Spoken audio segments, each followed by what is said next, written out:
Former Washington Post fact checker tongue-tied when confronted by Mark Halperin over biased coverage of Biden decline. It's because they really don't have an excuse. The bias was obvious. They were attacking conservatives when we were first talking about Biden's decline over the years, calling it a conspiracy theory. And then when we were showing receipts and videos and stuff, they were saying, oh, it was deep fake and stuff like that. They're finally getting called out for it, and they have no answer for it. But we're going to talk about it. We're going to play the clip. But before we get started, go ahead and hit that like button. Share this out so we can get this information out there. Subscribe if you're not already a subscriber. And hit that alarm bell so you know when I'm putting out new stuff. Also, check out my link tree in the description.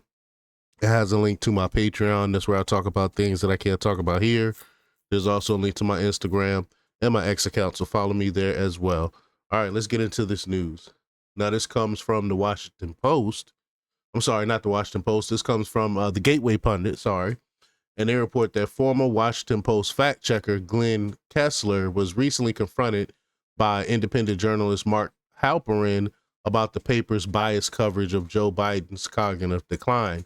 Kessler is caught like a deer in headlights, struggling to explain how the Washington Post failed to cover the issue fairly.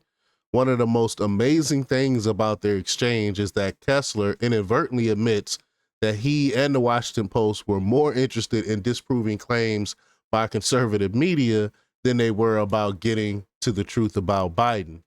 To Mark Halperin's credit, he does not let Kessler off the hook here at all. Let's check out the clip. Here we go.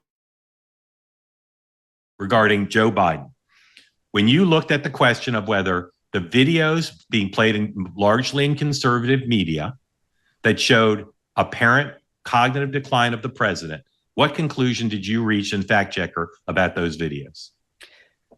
Well, you're talking about when he supposedly meandered off to talk to the parachutists? Yeah.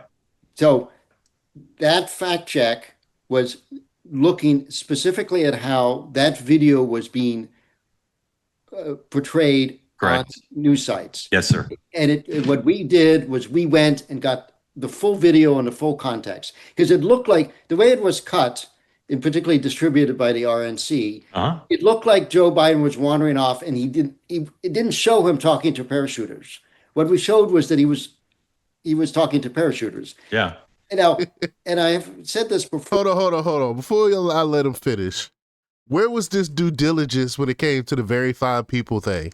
All he had when he was trying to say that Trump thought the Nazis, there were very fine people on both sides, including the Nazis, when if you just let him finish, a few seconds later, he said, I'm not talking about the neo-Nazis. I'm talking about the other people that were there. He excluded the Nazis, but when you they cut that part off.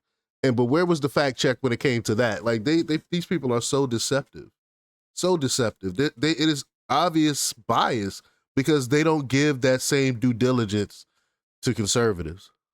Or fact checks are a complement to the news coverage, not a supplement. Yes, sir. So in the overall context of the Washington Post coverage, we had coverage about, was he too old? We had columnists saying he shouldn't be running again. And that fact check was specifically about that video distributed by the RNC and understand. But the power of the Pinocchios and the power of the fact check, when you write that, people say that and say the Washington Post is saying that video is not reflective of Joe Biden's cognitive decline.